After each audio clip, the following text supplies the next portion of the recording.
جمہوری جو پارلیمانی نظام ہے اس میں جو لوگ الیکٹ ہو کے آتے ہیں یا جو عوام سے ووٹ لے کے آتے ہیں 250 پونے 300 جن کے پاس اکثریت ہے وہ کوئی بھی فیصلہ کر سکتے ہیں۔ اچھا حضرت، ایک معاملہ یہ ہے کہ اکثریت رائے سے پھر ایک طبقہ استدلال کرتا ہے کہ جب حضرت ابو بکر خلیفہ بنے تو وہ بھی تو اکثریت کی رائے سے بن گئے نا۔ دیکھیے وہاں جنہوں نے یہ بات کہی ہے در حقیقت انہوں نے حضرت ابو بکر صدیق رضی اللہ تعالیٰ عنہ کے خلیفہ کے انتخاب کے پس منظر کو سمجھا نہیں ہے۔ اس کی وجہ یہ ہے کہ اس کے تھوڑا سا میں آپ کے سامنے پس منظر بیان کر دیتا ہوں تاکہ پوری بات کھل کر سامنے آ جائے کہ حضور صلی اللہ علیہ وسلم کے انتقال کے بعد ابھی حضور کی تدفین نہیں ہوئی تھی کہ تدفین سے پہلے ہی حضرت سعد بن عبادہ رضی اللہ تعالیٰ عنہ کا جو گھر تھا اس کے قریب ایک چبوترا تھا جسے سقیفہ بنی سعدہ کہتے ہیں، وہاں پر انصار جمع ہو گئے۔ اور پھر یہاں یہ بات بھی سمجھ لیجئے کہ مدینہ چونکہ مسلمانوں کا ایک مرکز بن چکا تھا، سیاسی بھی اور مذہبی بھی۔ مسلمان دو حصوں میں تقسیم تھے، ایک مہاجرین تھے اور انصار تھے، پھر انصار بھی دو حصوں میں تقسیم تھے، ایک قبیلہ اوس کے لوگ تھے اور دوسرے قبیلہ خزرج کے لوگ تھے۔ قبیلہ اوس جو تھے جیسے مہاجرین انصار سے تعداد میں کم تھے، اسی طرح قبیلہ اوس کے لوگ جو تھے وہ خزرج سے تعداد میں کم تھے۔ تو بہرحال قبیلہ خزرج کے لوگ سقیفہ بنی سعدہ میں ایک بڑی تعداد میں موجود تھے اور باہمی طور پر آپس میں گفت و شنید کرتے کرتے یہ بحث چل پڑی کہ حضور کے بعد اب جو خلیفہ کا انتخاب ہے وہ قبیلہ خزرج سے ہونا چاہیے، اور سعد بن عبادہ رضی اللہ تعالیٰ عنہ کا انہوں نے نام پیش کیا کہ اب خلیفہ یہ ہونے چاہیے۔ اور وہاں پر کوئی قبیلہ اوس کا شخص بھی موجود تھا تو اس نے کہا کہ بھائی بات یہ ہے، اگر مہاجرین نے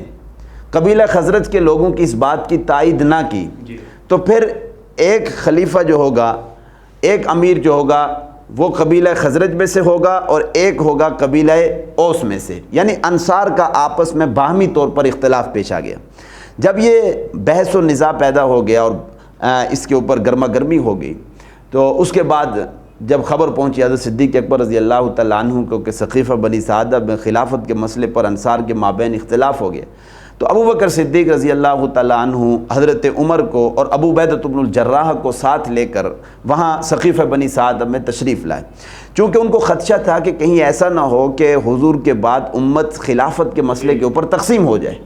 اور امت کی وحدت جو ہے وہ پارا پارا ہو جائے۔ تو لہٰذا انہوں نے فوری طور پر اس مسئلے کو، اس قضیے کو حل کرنے کے لیے وہ وہاں تشریف لائے اور انصار کو بھی گفتگو کا موقع دیا، انصار میں سے قبیلہ اوس کو بھی گفتگو کا موقع دیا، قبیلہ خزرج کو بھی۔ اس کے بعد سیدنا صدیق اکبر رضی اللہ تعالیٰ عنہ نے گفتگو کی اور گفتگو کر کے انہوں نے کہا کہ دیکھو قبیلہ انصار کی اپنی جگہ بہت قربانیاں ہیں اور ان کے فضائل مسلم ہیں، بہرحال اس چیز کا انکار نہیں کیا جا سکتا، تاہم حضور کو یہ فرماتے ہوئے میں نے سنا ہے کہ الائمۃ من قریش، کہ حکمران جو ہوگا وہ قریش میں سے ہوگا، ائمہ جو ہوں گے وہ قریش میں سے ہوں گے۔ حضرت صدیق اکبر رضی اللہ تعالیٰ عنہ نے جب حضور کا یہ فرمان ان کے سامنے پیش کیا اور ساتھ یہ بھی کہا کہ قریش کو ہر اعتبار سے پورے عرب پر فوقیت حاصل ہے، حسب نسب کے اعتبار سے بھی، تو بہرحال ابو بکر صدیق کی اس گفتگو کے اوپر انصار خاموش ہو گئے، انہوں نے کوئی بات چیت آگے سے نہیں کی۔ تو حضرت ابو بکر صدیق رضی اللہ تعالیٰ عنہ نے کہا کہ میں دو شخصیات آپ کے سامنے پیش کرتا ہوں، آپ ان دونوں میں سے کسی کے خلیفہ ہونے کے لیے منتخب کر لیجیے۔ حالانکہ وہاں یہ بات بھی ذہن نشین فرما لیں کہ سقیفہ بنی سعدہ میں خلافت کے انتخاب کے لیے جو اسلام کا ایک طریقہ ہے کہ ارباب حل و عقد بیٹھ کر مشورہ کریں گے، جو صاحب الرائے لوگ ہوں گے۔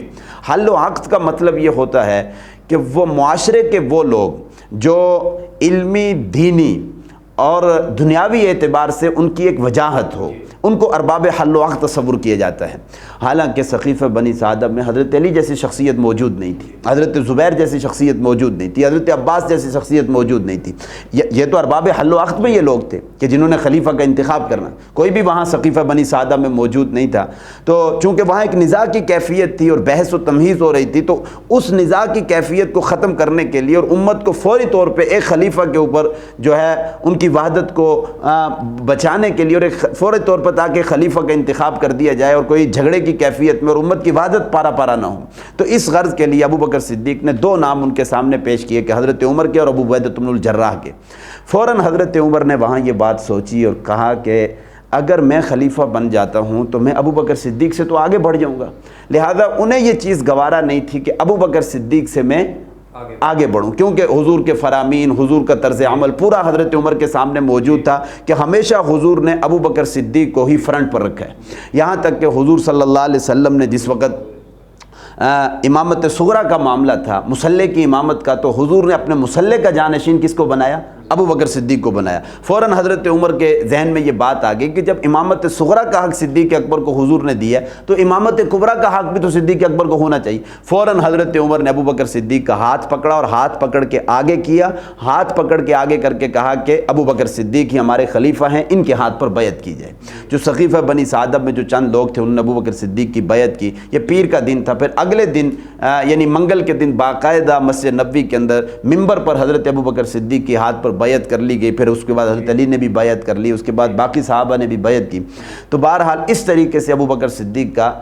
انتخاب ہوا ہے، یعنی حضرت عمر نے ابو بکر صدیق کا ہاتھ پکڑ کے آگے کیا کہ یہی ہمارے خلیفہ ہیں، بس ان کے ہاتھ پر بیعت کر لی جائے۔ تو حضرت عمر کے اس فیصلے کو بلا چوں چرا تسلیم کر لیا گیا۔ تو اس طریقے سے ابو بکر صدیق رضی اللہ تعالیٰ عنہ کا انتخاب ہوا۔ قطعاً کوئی ایسا نہیں تھا کہ وہاں کوئی انتخاب کے لیے کوئی سلیکشن ہوئی ہو، کوئی رائے لی گئی ہو لوگوں سے کہ بھائی خلیفہ کون ہونا چاہیے ابو بکر صدیق کے حوالے سے، کوئی ایسا ان سے لوگوں سے رائے نہیں لی گئی۔ بس حضرت عمر نے ابو بکر صدیق کا ہاتھ پکڑا اور ہاتھ پکڑ کر ان کو خلیفہ منتخب کر دیا۔ یہ طریقہ تھا۔